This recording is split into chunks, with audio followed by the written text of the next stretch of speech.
let's see. So we're talking about adding and subtracting rational expressions today. You don't need to write this, but I just want to talk with you about fractions real quick. So you guys know that when you're adding fractions, you need to have a common denominator, right?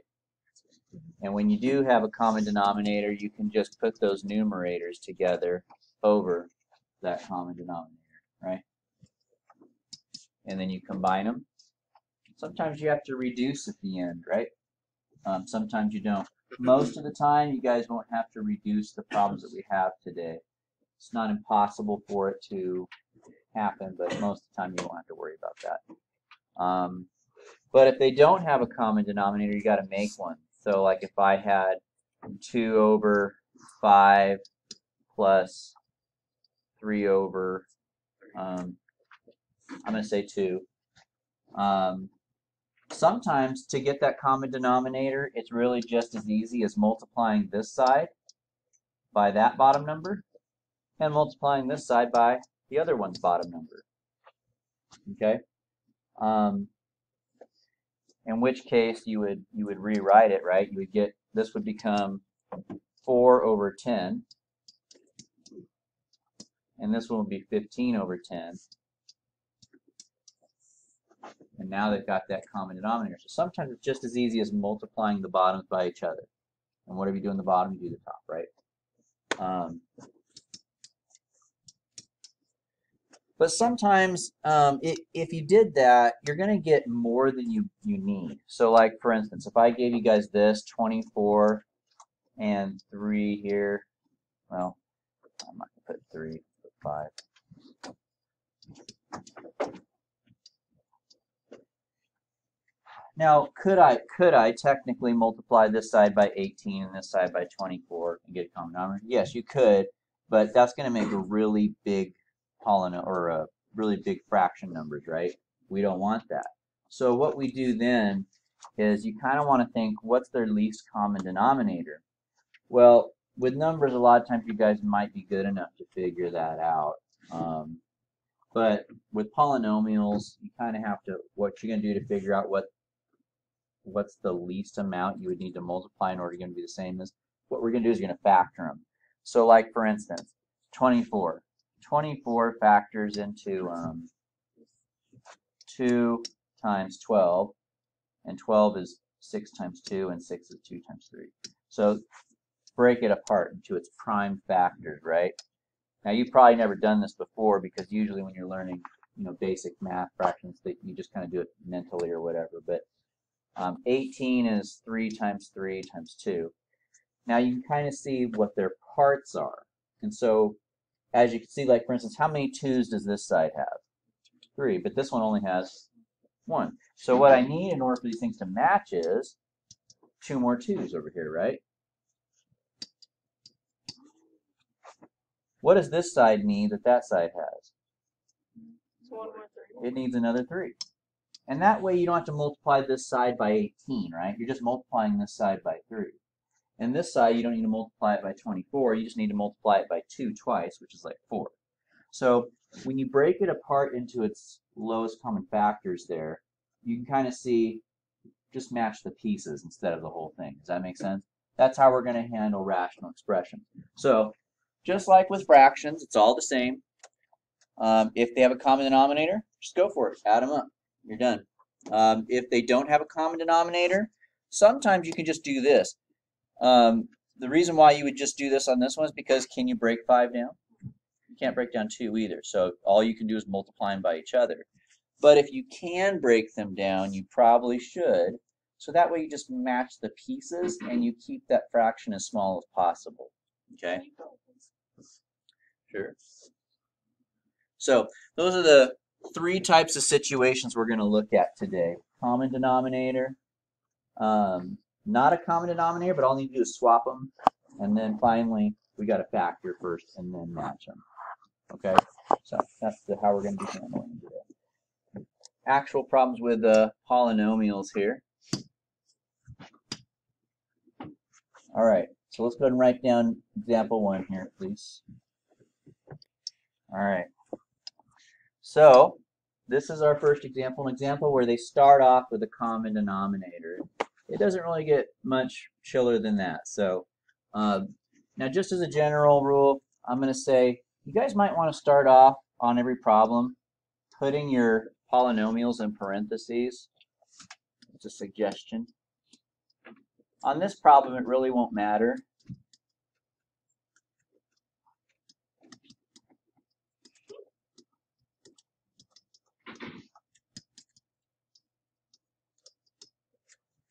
Other problems it will, especially if you're subtracting, because when you're subtracting, you're going to end up distributing. And I find that when students don't put these things in parentheses, those parentheses are kind of like our brain's cue to distribute. And so when people don't write it, even though it's supposed to be distributed, they don't end up distributing when they need to. On this problem, though, it doesn't actually matter, but this is what I would suggest starting off with, is putting your polynomials in the top in particular. That's really important. The bottom, you're probably going to do that eventually anyway, but top in particular, put them in parentheses. Okay, so when you're if they have common denominator, then you can just put them together under that common denominator. So there's my common denominator, and now I can just put these things together. Bless you. Okay? So you guys see why, like, if this was a minus, you would end up having to distribute, but without those parentheses, people forget to distribute. So, all right. So on the top here, we have m and m. That makes 2m. Negative 6 and negative 6 makes negative 12. And then on the bottom, we have 6m squared plus 30m. Okay? Wait, isn't it going to be like 2m minus 12 squared? Because there's like 2 of those? No. No. That's if you're multiplying, yeah. Like if I had m minus 6 times m minus 6, that would be squaring it. But this is just adding it. What was the point of putting parentheses? For distribution, if we need to. In this case, I said it wasn't necessary. But I would just say get in the habit of doing it. Okay. Now, how do you know it's not multiplication? Because it says plus. If that plus wasn't there, then you would know you would need to do the square thing you were talking about. All right. Now, most problems you'll be done here. But every once in a while, this will happen. You might need to reduce. Now, yesterday we talked about how to reduce. How do you reduce a polynomial fraction? In other words, a rational expression. What's the first thing you do?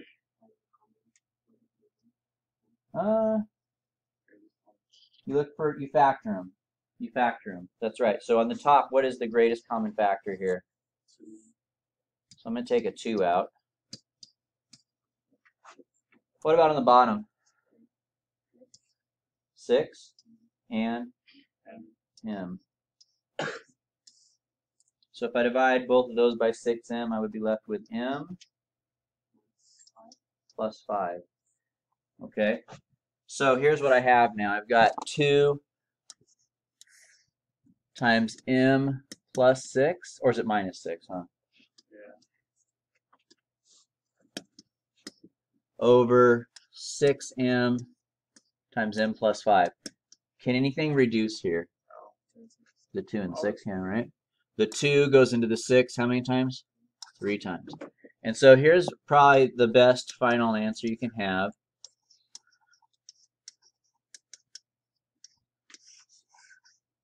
Right there. So when they have in common, here's what I really want you guys to be aware of. When they have a common denominator, just combine the tops. I'm going to encourage you guys to be looking for opportunities to reduce today, but most problems, they won't be reducible after you combine them. This one was just kind of an exception. Okay.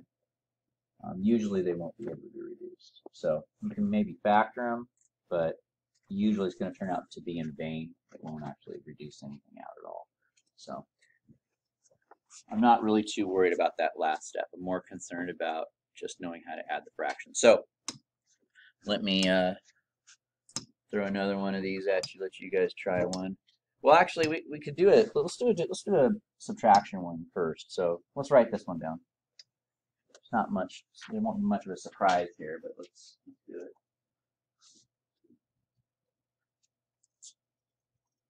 It's example 1a, or b, I mean.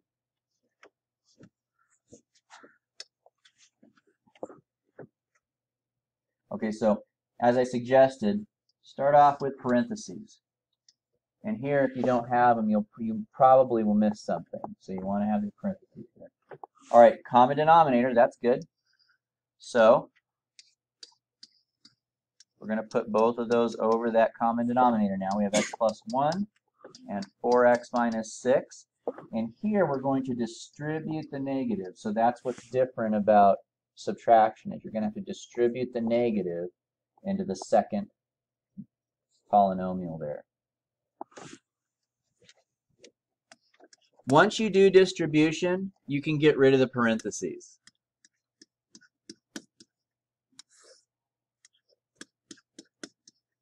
So after you do distribution, get rid of the parentheses, okay? And now let's combine our like terms. I've got x and negative 4. That's negative 3x. I've got 1 and 6. That's 7. And this one will not reduce because I know there's nothing on the top that will come out. So we're good.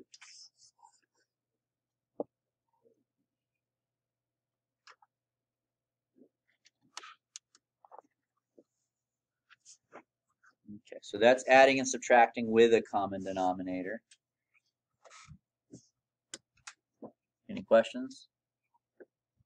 See a few writing. I'll wait a little bit more. And I'll put the answers up in just a second. Okay, guys, so we're going to start by combining those into one thing, right? And then v and v makes 2v. And then negative 6 and positive 6 cancel. And then we have our common denominator like this, right? Now I want to talk about something you can't do, and then I want to contrast it with something you can do, okay? So what you can't do is you can't reduce this with this. Okay, that's not allowed. Let me show you why. Let's talk about what you can do first of all. In this case, you can reduce the a's out like that. The reason is because this is division, and division cancels multiplication. So this is a good situation. And I would encourage you guys to, I don't know if this makes sense to you, I'd write it down because this is a very common issue in this chapter. A lot of students struggle with this. But this, whether it's plus or minus, it doesn't really matter. You cannot do that. You can't reduce a part of a sum because this is division, right? But this is addition. So division and addition or division and subtraction do not cancel each other out, so you can't do that. And that's why we need to factor before we cancel. Because when you factor, you end up with what you end up with things that are being multiplied. So for instance, 2v, 6v. On the top, there's really not much to factor, but on the bottom, I can factor out a what? A 2 or a 3. But I suggest always going for the biggest. Now, is this 6 times something? Is that 6 being multiplied with something now? Yes, it is. Is this 2 being multiplied with something now? So those can be reduced now. Now I'm doing this, right? So now that I pulled that 6 out as a factor, it can reduce. So factors reduce, not sums. Okay? So 2 over 6 becomes b over 3, and then you have this. And then, Elijah, you had 3b minus 9, and that's what you would get if you just put that 3 back in. Okay? Now, but my recommendation would be always factor out the greatest common factor. Okay, let's go ahead and take a look at this next one here. So we're just going to put this together as one giant thing now, right? On this one, you don't really need to worry about distributing because it's just one term. So you have x minus 5x. That gives me negative 4x. And then the negative 2 doesn't have anything to combine with. And then we have our common denominator here of 2x squared minus 8. So what do these have in common on the top, you guys?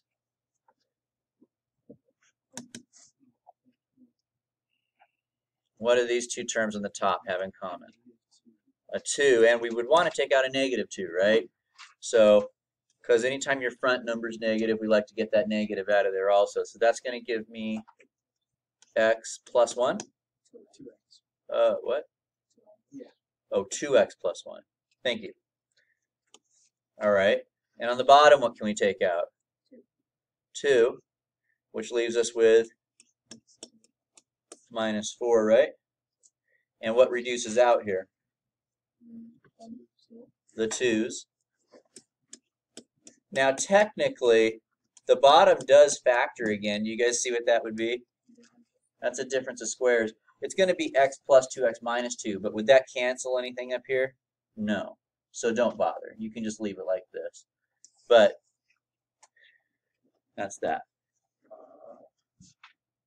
Can you explain the x minus 2 and the 5x? Take out minus 4x. Yeah, so I'll color code them here. The like terms are 5x and x. So it's x minus the 5x, which is negative 4x. The negative 2 didn't have anything to combine with, so it's just there. So just combining like terms is all it is. You can think of this as a 1. I don't know if that's here or not, but 1 take away 5 is negative 4. Okay. All right, so that's combining with a common denominator.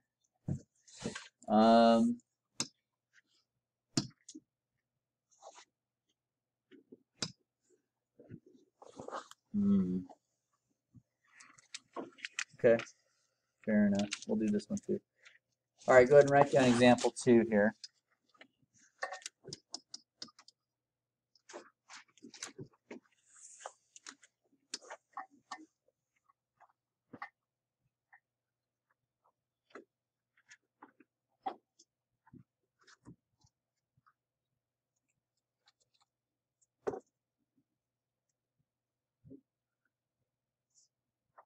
Okay, so in this case we're dealing with monomials, meaning it's not like two terms, it's just like one big term in the bottom here. So we need to get these to match. So on the bottom here, this one has a 3, 1x, and 2 y's being multiplied together. Over here, this one has a 5 and an x, right? So what does this one on the right side need to match the one over here on the left? It needs, so this one needs 2 y's, good. So it needs a y squared. What else does it need? It needs that 3 also. It doesn't need any x's though, because it already has one x just like this. They already match there, so we're good there. But whatever you do to the bottom, you got to do the top. So in this case, they didn't have a common denominator, right? So we're making them have a common denominator.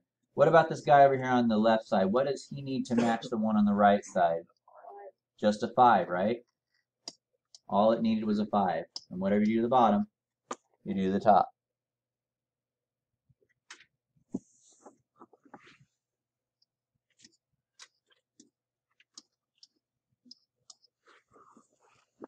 And now they've got common denominators, right? So let's rewrite it. 5 times 2 times y is going to be 10y, right? The bottom is going to be 5 times 3 is 15 xy squared minus 15y squared over 5x 3y squared. Uh-oh. I don't like how I wrote that. I forgot to multiply here. So 5 times 3 is 15 xy squared.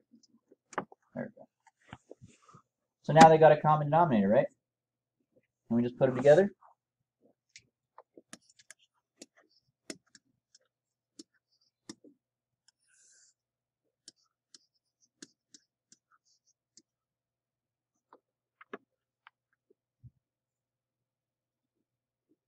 Okay.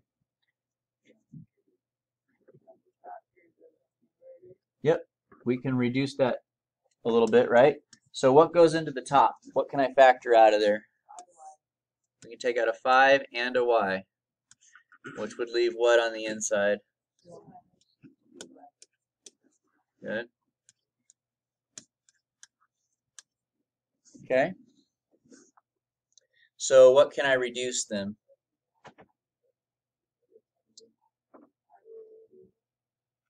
The 5 and the 15, right? And then this y can take one of these y's away. So I'm left with 2 minus 3y over 3xy.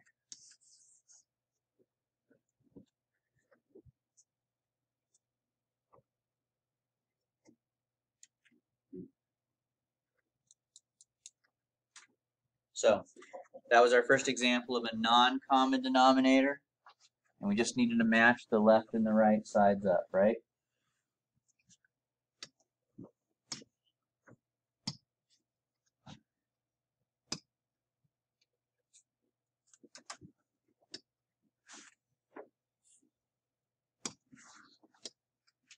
Okay, why don't you guys try that one real quick, see if you can get those to...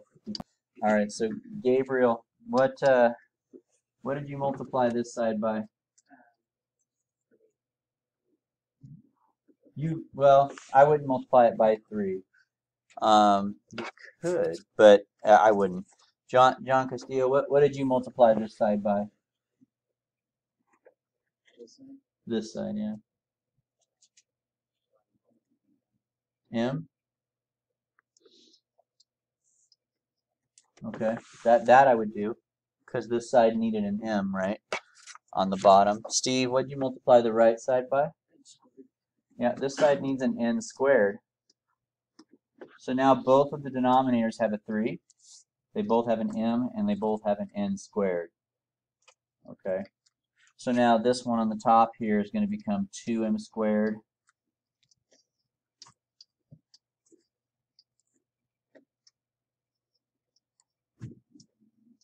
And your denominator is 3mn squared. In this case, you can't factor this at all, so you're done. That's the end of it.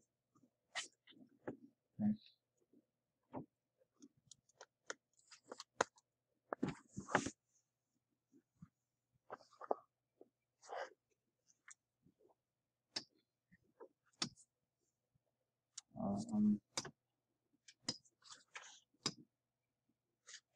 Let's take a look at another example. What's example 3 now?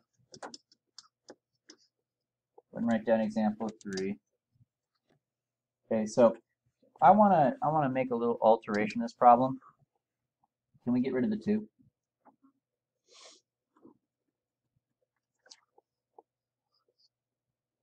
Let's get rid of that 2 there. Okay, so in this case, since I got rid of that 2, notice that we have these different denominators, right? Now, what's different about this problem compared to the last one is that this is a binomial, this is a monomial. So on the last problem, they were both monomials, right? So in this case, you're just going to give each side what the other one needs. So this counts as the whole factor here all by itself, and this counts as the whole factor. So in order for this side to look like the left side, I need to multiply this whole side by the whole thing, b plus 10. Okay? And whatever you do to the bottom, you do to the top. Notice I'm using those parentheses again. Without those parentheses, you're going to miss that you're supposed to distribute. So use those parentheses. And then what am I going to multiply on this side? The 3. Don't really need a parenthesis for a monomial, though. So, all right, so this top fraction here becomes 15v, right? And then we have plus 2v,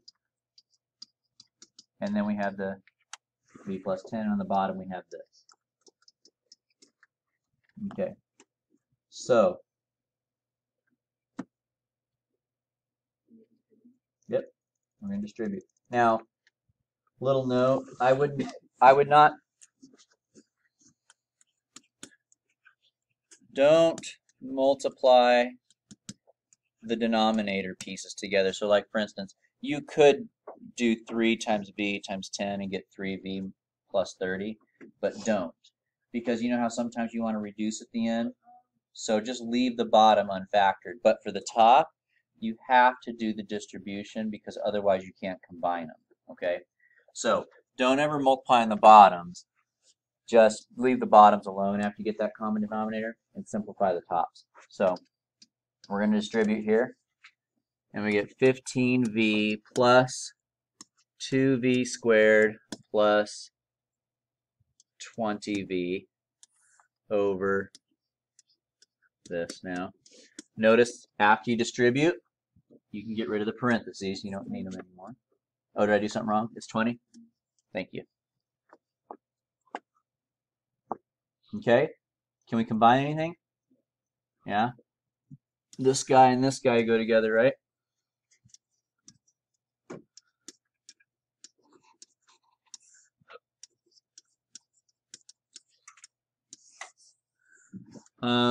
I'm going to stop there because you guys can see that nothing's going to factor out of the top except a v, right? I'll wait since some of you are still writing.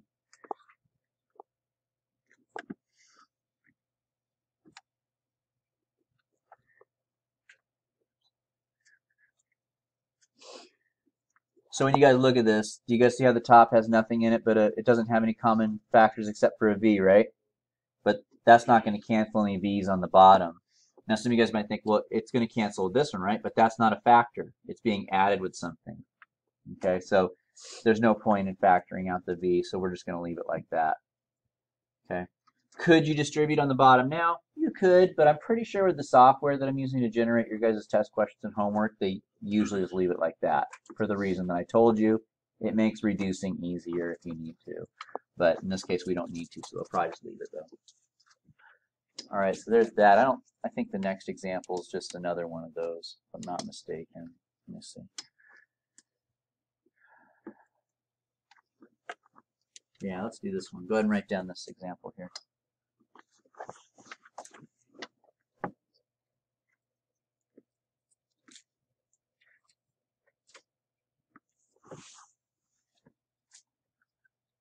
What time is it? I mean, 8:24. And we get out here at 8:30, right? All right, forget it. Let's not do that one. What? We don't have time. I want you guys to practice one. We'll do more later. Let's see.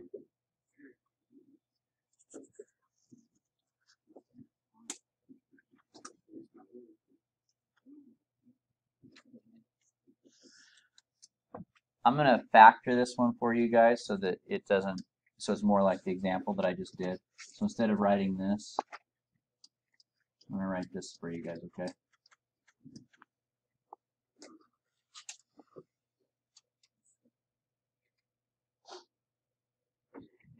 All right, so see if you guys can get those ones combined, and then I'll put the answer up in a couple minutes for you.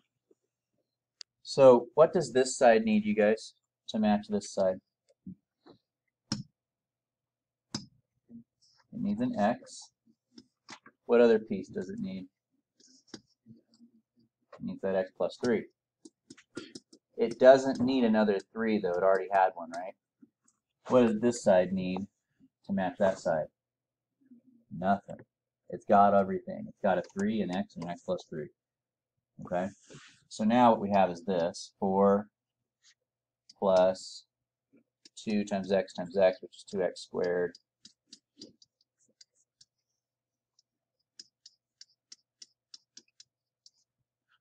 Okay, now what? Distribute.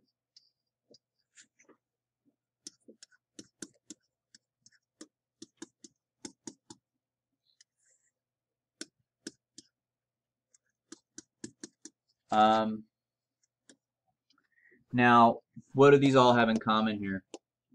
A 2. So we could take out a 2, but that's not going to cancel anything. So let's not bother.